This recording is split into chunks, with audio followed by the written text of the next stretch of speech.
Hallo miteinander, I'm Yash86 and this is Blackthorne. Last time we found out something important that I haven't really mentioned all that much. One of the Androthi told us that the seer is actually a she. That's right, there is a woman in this game, just one. Talk about being underrepresented. Now the seer, something else about her, she's also kind of described as a druid, the stuff one with nature and all in the manual. So yeah, she's that tree-hugging kind of girl.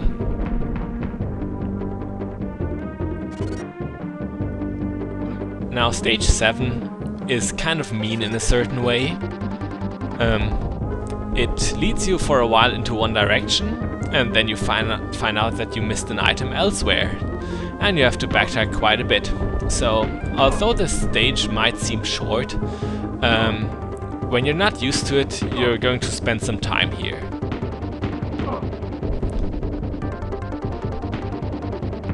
These spider mines are still around. So annoying. You know, it wouldn't be half bad if Blackthorne had just mastered the legendary art of pointing your gun to the floor and shooting. But no, you don't learn that in the military.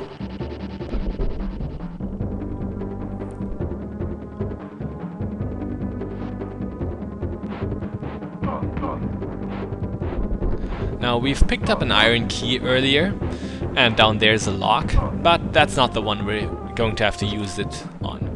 That will be for much later. And this Andromeda could be a problem. Well, in situations like these, it's not always best to fight. Sometimes you're just going to have to make a run for it. Like that. Now let's go back and give him some payback. One of the most important skills in playing Blackthorne is just being cunning. More than anything else.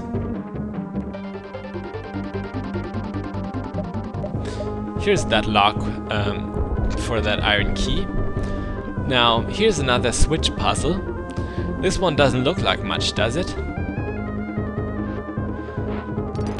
When you press that switch, you have to be on your toes, because there's one of those trap turrets that I've talked about before, but that we've seen for the first time now. They're actually really easy to deal with if they don't catch you off guard, because they have pretty much no AI. They just shoot in a set pattern.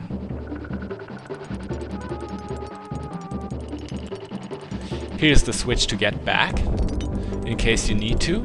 You will need to later, actually.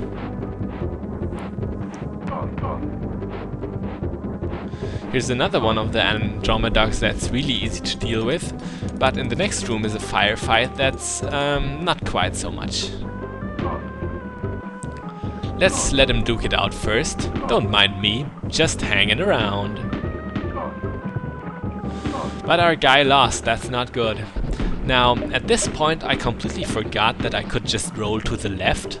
I really don't know why. But that's a good way to show you how to fight these guys legit. Well, kind of legit. What I'd recommend you do is, when you can't use any cheap tricks, you wait until they fire 4 times and then go out of cover and shoot. Most of the time that will work pretty well, but it's not foolproof. You may still get hit easily. But that's pretty much all there is that I can say about it. I haven't found any better tactics than the ones I've showed you. Now here's an item that we've worked really hard for, the levitator. With that in hand, we actually have to backtrack all the way to the beginning. Yeah, that's how the stage is, as I've said. Now, since there's not much going on in between, we can just skip that. I will see you in a second. And there we are, back to the very first room of the level. Now you really didn't miss much. An Androthi won a firefight with an Andromedog. This brave soldier right here.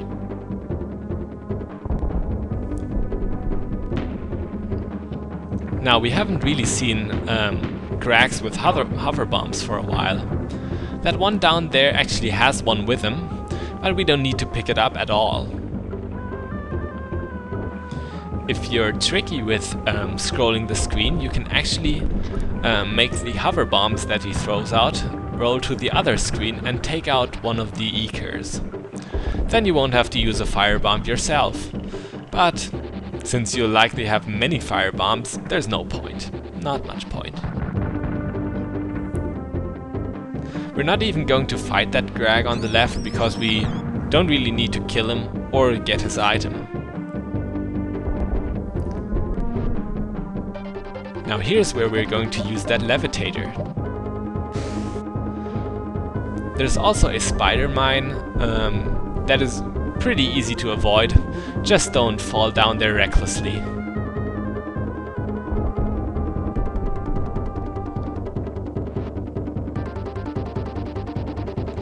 Now stage 7 is another one of those levels that kind of gives you more items than you need.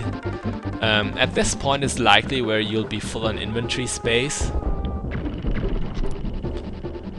So yeah, you will probably have to part with something or just skip some items like I do. We want to get rid of that iron key right away.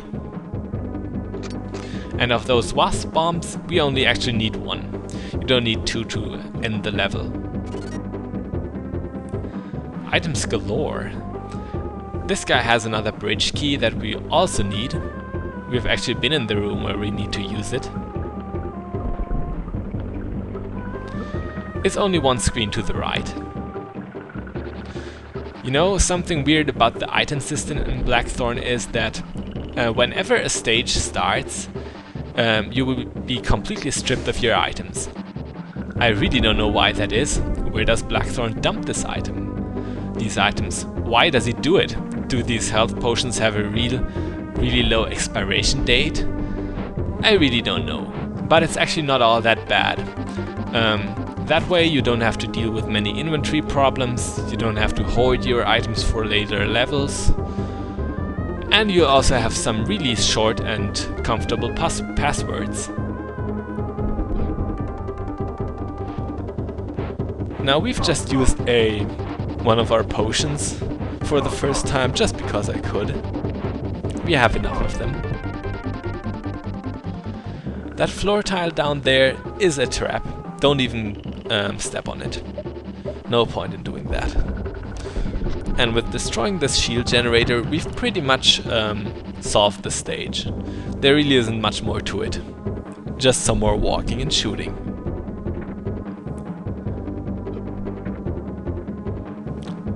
I have to say stage 7 was also a pretty easy level. There really aren't many hazards to it. There is some tricky Andromedog placement, but it's nothing you couldn't handle.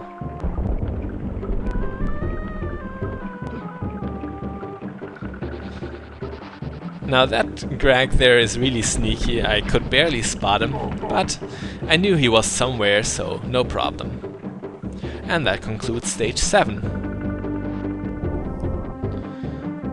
Let's go onwards. I'm Gesh86, this was Blackthorne, and next time we'll tackle the final section of the swamp. Maybe we can get a hold of that seer. Bis bald!